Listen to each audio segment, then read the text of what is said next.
5장 4절의 말씀을 가지고 애통하는 자는 복이 있다. 왜냐하면 그들이 위로를 받을 것이기 때문이다. 자, 이 내용을 가지고 하나님의 은혜를 함께 나누도록 하겠습니다. 자, 이제 이 애통하는 자들, 물론 일반적인 그 해석서들, 주석서들도 거의 똑같이 애통하는 자로 그렇게 해석을 하고 있습니다. 애통한다는 의미는 이제 어떤 그 뭐라 그럴까요? 현재 상태에 대하여 좀 마땅치 않다. 현재 상태가 뭔가 원하던 상태하고는 맞지 않는 걸로 그렇게 여기고 그러한 상태를 가슴 아파하는 것을 우리는 일반적으로 애통합니다. 그러니까 이제 애통하는 자다라고 얘기할 때 이 애통하는 의미는 이제 예를 들어 가지고 우리가 이제 중국 고사에 보면은 그 어느 원숭이 한 마리가 그 이제 새끼가 이제 막 끌려가는데 원숭이 새끼가 이제 막 그 장사꾼에 의해서 배로다가 막 끌려가는데 그 어미 원숭이가 새끼 원숭이 뒤를 막 쫓아가면서 막 우는 장면이 나옵니다.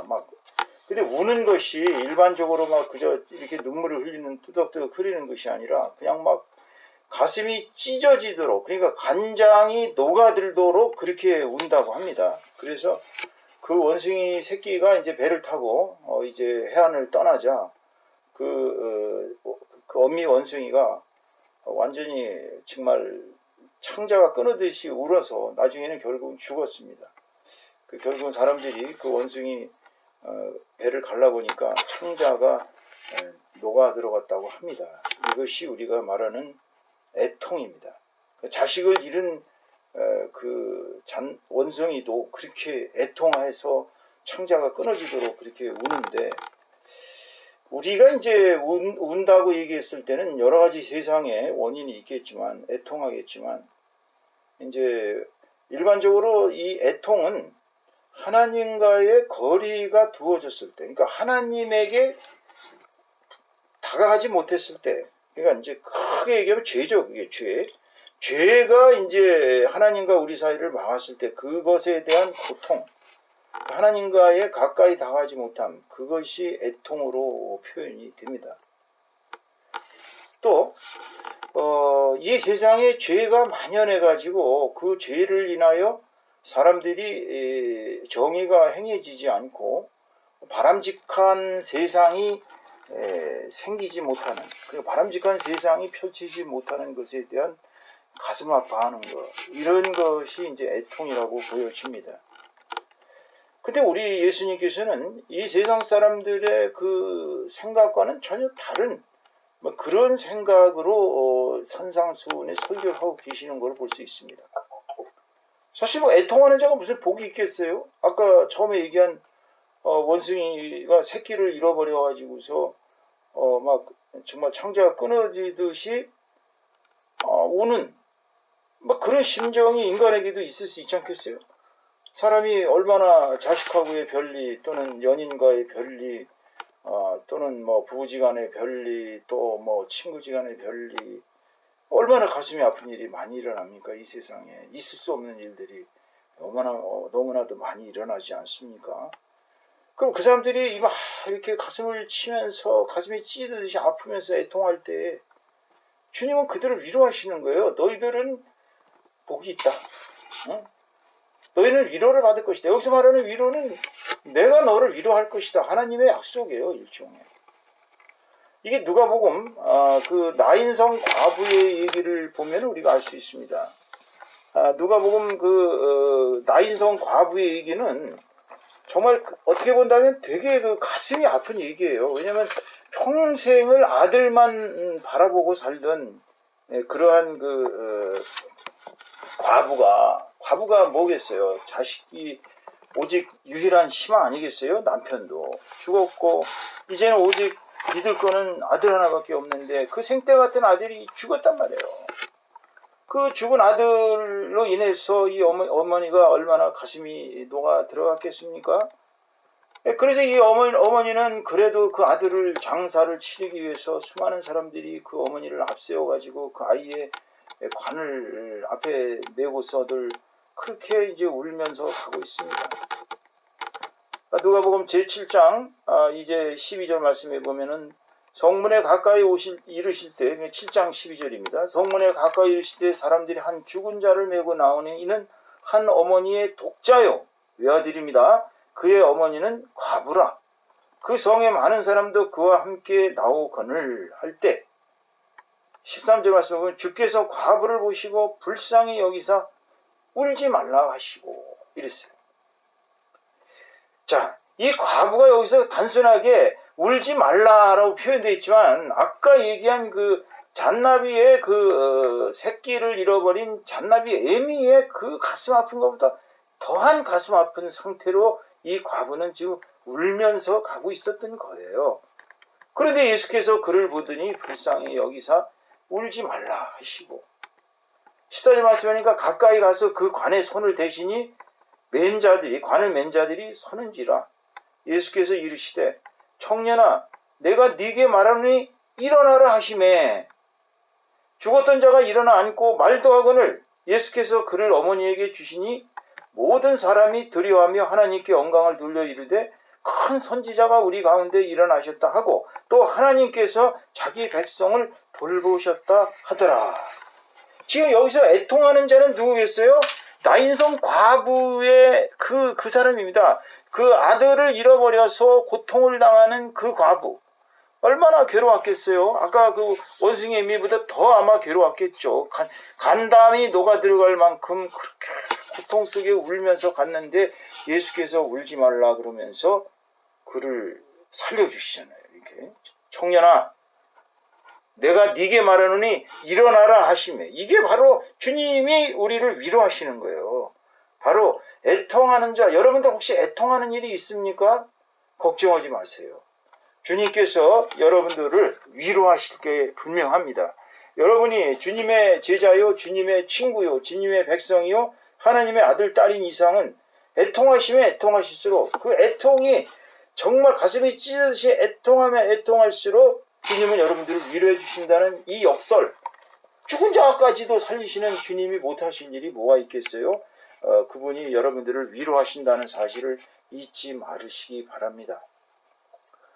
유동구 목사님은 이 애통하는 자를 어떻게 해석했냐면은 이 세상에 주님의 진리가 통행되지 않고 거짓과 불의와 불화가 그치지 않는 것에 대해 아픈 마음이 있기 때문에 애통한다. 이건 정말 정의로운 애통이죠. 이거는 정말 천국 복음이 퍼지지 못하고 각종 이단이 판치는 상황에서 이 사람들은 지금 주님을 위해서 가슴을 치며 애통하는 사람들입니다. 그 사람들이 애통하는 사람이에요.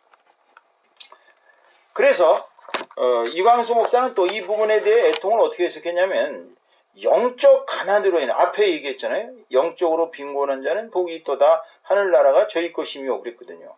그래서 영적 가난으로 인해서 또 영적 파산으로 인해서 아주 갈 때까지 가서 영적으로 완전히 파산되어 가지고 애통하는 걸 말한다고 얘기했습니다. 그래 자신의 마음속에 하나님이 기뻐하시는 의의가 하나도 없는 거예요. 온통 자기 자신을 보면 죄의 덩어리고 이기심과 잔인함, 악으로 가득한 걸 보고 자기 자신의 그 어떤 하나님과의 그 멀어짐, 하나님과의 그 세퍼레이션, 하나님과의 소외, 이거를 슬퍼하는 것입니다. 그러면 자기가 이렇게 악인이라는 것을 깨달은 사람은 자신이 얼마나 무가치하고 얼마나 자신이 무능하고 얼마나 자기는 하나님으로부터 구원받는 데 있어서 절망적인 상태인가 이것을 깨닫고 슬퍼하는 것이에요. 이런 사람이 복이 있다는 것입니다. 자기 자신이 만족하고 자기 자신은 이 세상에 근심 걱정 없이 평화롭고 행복하고 안락하게 산다 그래서 그런 사람이 복된 게 아니라는 거예요. 이 세상에 이루지 못한 주의 나라와 주의 의의가 퍼지지 못하는 이러한 세상의 악함과 자기 자신의 무능함과 자기 자신의 어떤 영적인 그런 빈곤, 자기가 얼마나 악한지 이런 속에서 회개로 가득할 때, 그래서 회개로 가득하면 어떻게 된다고 그랬죠? 가슴을 찢으면서 통회를 한다고 그랬어요. 회개라는 것은 자기의 교만과 자기의 부패와 자기의 그 어떤 죄의 가득한 죄성을 스스로가 막 가슴을 이렇게 송곳으로 쿡쿡 찌르듯이 그 고통이 온몸에서 느껴지면서 그렇게 고통을 당하는 것입니다. 그게 애통이에요. 그렇게 애통하는 자는 복이 있다고 그랬어요. 그런 사람은 주님이 위로하신다고 그랬어요. 울리 루저라는 독일의 신학자는 이 부분을 해석하기를, 만일 실제적으로 우는 자가 예수로부터 온 원본에서 의미된 것이라면 교회에 이 마태후의 주석에서는 그 축복은 영원한 슬픔에 관련된 것이 아니라 자신의 죄와 다른 사람들의 죄에 대하여 슬퍼하는 것이다. 그러니까 자기뿐만 아니라 주변 사람들의 죄성에 대해서 슬퍼하는 것이라고 울리 루저는 애통하는 자에 대한 해석을 그렇게 했습니다. 매튜 헨리라는 영국의 그 유명한 19세기의 부흥 3대 부흥 목사였던 이 매튜 헨리는 이렇게 해석했어요. 애통하는 자가 어떤 자인가? 첫째, 자신의 죄에 대한 회한의 애통을 말한다고 그랬습니다. 그러니까 항상 이 죄에 대한 그 회한, 내가 왜 죄를 졌나, 내가 왜 이렇게 죄를 안고 살아야 하는가, 이러한 애통이 바로 경건한 슬픔인데, 그 경건한 슬픔은 하나님께로부터 오는 것이라고 했어요. 하나님께로부터 오는 슬픔이에요. 그리고 그리스도를 바라보며 주여 저의 죄가 정말 눈덩이같이 쌓였습니다. 저의 죄는 너무나 붉어서 주님 앞에 용서받을 수 없는 죄인입니다. 이런 죄에 대해서 정말 가슴을 찢는 통회하는 심정을 갖고 이렇게 솟구쳐 오르는 슬픔, 이것이 애통하는 자라는 것으로 해석을 했습니다. 둘째는 다른 이들이 당하는 환난에 대하여 동정하며 하는 애통이라고 했어요.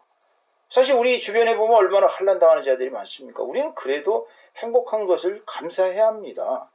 5만 가지 감사할 것이 많은데도 우리는 보면 되려 감사는 못하고 주변 사람들에 대해서 부러워만 하거든요. 그런데 우리보다 못한 자들, 우리보다 더 주로부터 벗어나 있는 자들, 우리보다도 더 가난하고 심지어는 자기 잠을 잘 지붕 하나 제대로 없는 그런 인류가 지금 67%, 70%라는 사실입니다. 그런 그 불쌍한 사람들을 향해서 하는 애통이 진정한 또 애통이라는 것입니다. 그래서 보면 그런 사람들 어떡합니까? 우는 자들과 함께 울며 거룩한 절기로 말미암아 거룩한 절기가 되면 근심하고 또 시온이 패망당한 것을 우는 자들. 여기서 시온의 패망은 하나님 나라가 이 땅에서 이루지 못하고 사단이 승리하는 현실을 말씀드리는 것입니다. 이런 자들은 예수 그리스도께서 예루살렘을 위하여 애통하신 것처럼 멸망을 향해 가는 영혼들을 안타까이 여기면서 그들을 위하여 우는 자들의 그런 애통을 닮았다는 것입니다. 이런 자들이 복이 있다는 것입니다. 왜냐하면 이렇게 주변 사람들의 불행과 고난과 역경을 같이 가슴 아파하면서 내가 겪는 그런 고통으로 느끼고 구원받지 못한 자들의 그 영혼의 아픔을 함께 하면서 그렇게 애통하는 그런 사람들은 복이 있다는 것입니다. 왜냐하면 그들은 하나님이 주시는 은혜 가운데서 위로를 받을 것이기 때문이라고 말씀을 했습니다. 조경철 목사님은 이 애통하는 자를 주석하기를, 악의 세력에게 의인이 고난을 겪고 있는 이 악한 세대에 대한 슬픔이다. 결국 이것은 시대적 정의가 실천되지 못하고 하나님 나라의 의가 이 땅에 확장되지 못하는 그러한 불행한 현실에 대한 애통이라고 그렇게 보셨습니다. 이거는 이사야서 61장 1절에서 3절까지의 내용에서 이제 망해서 타국의 포로로 잡혀간 이스라엘 사람들을 언젠가는 하나님께서 해방시켜 주시겠다는 하나님의 위로와 차원이 같다는 것입니다. 그들이 얼마나 고통스럽게 끌려갔습니까? 수천리, 아마 거의 만리가 넘어갈 겁니다. 그런 땅을 쇠사슬을 발에다가 참 매고서 손목은 꼭꼭 묶인 채 그야말로 울면서 그렇게 예루살렘을 떠나 바빌론을 향해서 끌려가던 그 수만 명의 포로들이 하나님의 성전을 바라보면서 얼마나 울었겠어요. 그런데 하나님은 70년 뒤에 그들을 해방시켜 주시겠다고, 그들을 위로하시겠다고 그렇게 약속을 하셨습니다. 이것이 바로 하나님의 구원 행위라고 그렇게 얘기했습니다. 강대훈 목사님은 이 애통하는 자가 받는 복은 하늘나라의 도래와 관련이 있다고 얘기를 했습니다. 즉 이스라엘 조상들이 포로 상태에서 얼마나 애통했어요? 그 애통에서부터 그들은 하나님의 구원의 위로를 약속을 받은 것처럼 예수님께서 이 땅에 오셔서 이제 하늘나라가 이 땅에 도래했는데 그 하늘나라의 복음을 통해서 이제 이 땅의 사람들은 모두가 다 위로를 받게 될 것이고, 이것은 이사야 선지자가 이사야서 40장 1절 2절, 57장 18절, 61장 2절, 66장 13절을 통해 말씀하신 하나님의 예언이 성취된 거라는 겁니다. 이거는 하나님의 예언이 성취된 거예요. 근데 사실 우리가 이 예수님의 그 산상수훈에 나오는 그 팔복이나 모든 가르침이 어떻게 보면 역설적인 게 너무나 많은데, 특히나 이 부분은 대단한 역설이 게재되어 있습니다, 여러분. 왜 그러냐 한번 살펴봅시다. 자, 우리가 일반적으로 생각해 보세요. 애돈이, 애통이니, 이건 다 비극이에요, 사실. 이거 축복이라고 할 수 없습니다, 그죠?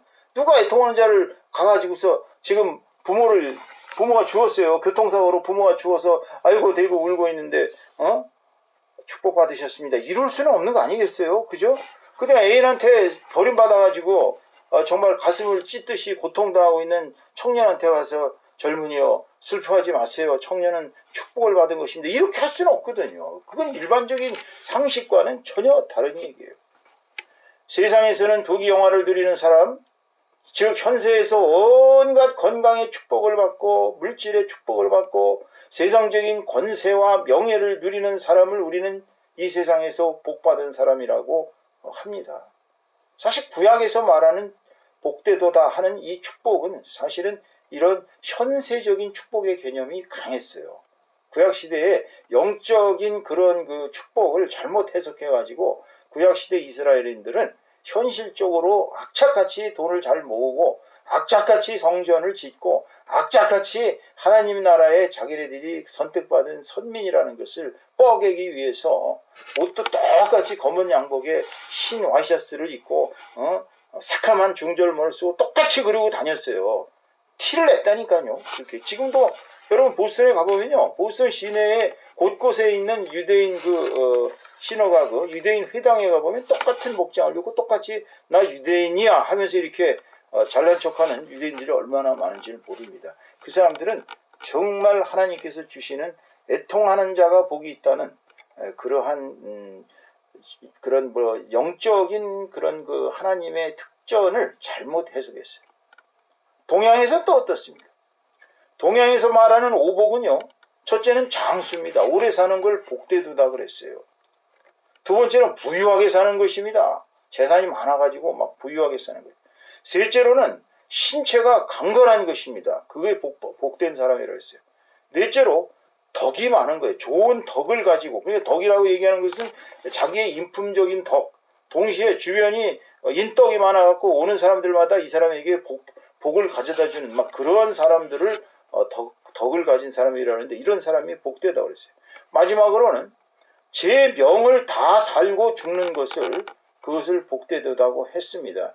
자, 이것은 중국의 서경이라는 책에 주서 홍법이라는 책에 보면은 그렇게 나와 있습니다. 이건 중국에서 전통적으로 이야기하던 오복의 개념이 그렇습니다. 근데 우리나라 민간에서 말하는 오복은 사실 첫째로 치아가 좋은 것입니다. 치아가 좋은 걸 오복이 하나로 쳤어요. 둘째로는 자손이 많은 것을 복으로 쳤습니다. 셋째로는 부부가 해로해서 죽을 때까지 검은 머리 파뿌리가 되는 것을 복으로 여겼습니다. 넷째로는 손님을 잘 대접할 것이 있는 것을 복되다고 여겼어요. 다섯 번째는 명당에 묻혀서 후손에게 발복하는 이것을 오복의 하나라고 했습니다. 근데 이런 복을 받은 사람들은 우리가 얘기하는 이 예수님의 애통하는 자들이 복이 있도다, 천국이 그들의 것이며 또 하나님께서는 그들을 위로할 것이다, 이러한 생각하고는 좀 관계가 없는 것입니다. 왜냐하면 사실 늘 행복하고 평안하고 즐거운 삶의 사람들은 가슴속에 무슨 그런 찢어질 만한 애통하는 일이 있겠어요. 그렇지만 오늘 설교의 주제를 여러분이 잘 느끼셔야 합니다. 오늘 말씀하시는 예수님이 말하는 애통하는 사람들이란 당시 로마의 압제가 얼마나 앞에서도 얘기했죠. 로마의 압제 하에서 로마의 주구, 로마의 개가 되어가지고 가렴 주고 그냥 무시무시하게 세금을 뜯고 그냥 민중들을 착취하고 패고 고문하고 이러면서 로마의 속주로서의 그 알량한 권력을 갖다가 무지무지하게 그런 현실에서 활용하면서 자기네들의 재산을 치부하고 외국인들과 고아와 과부와 힘없는 가난한 사람들은 아주 진이기는 그런 당시에 그 당시에 권력자들, 그 당시에 현세의 복을 다 누리고 있는 그런 사람들이 애통하는 사람들이 아닌 것입니다. 주님이 얘기하시는 애통하는 사람들은 우리가 인생에서 겪는 온갖 고통, 슬픔, 비극, 허무 이런 걸 경험하면서도 그냥 하지 못해서 죽지 못해 살면서 그냥 사는 것이 곧 정말 하루하루가 인생이 마치 지옥 같고 언제나 이런 정말 힘든 삶에서 벗어나나 언제나 우리를 해방시켜줄 구세주 메시아 그리스도가 이 땅에서 오시냐 하면서 하루하루를 힘들게 사는 그런 자들이 바로 애통하는 자들이라는 것입니다. 주님은 바로 그들을 얘기한 거예요. 그러니까 나 메시아가 오는 것을 기다리면서 매일매일 이 사회의 부조리와 이 사회의 부정의와 이 사회의 그 죄의 만연함과 내 자신의 무능함과 내 자신의 이 비참한 상황 이런 모든 상황 속에서 주여 하루빨리 오시옵소서 하면서 기도할 때마다 눈물이 쏟아지는 그런 애통하는 자들 그런 자들을 얘기한 것입니다. 다시 말씀드리면 그들은 이 세상에서 더 이상 비전을 찾을 수 없는 바로 절망적인 상황에 빠진 자들. 혹시 여러분 지금 절망적인 상황에 빠져 계십니까?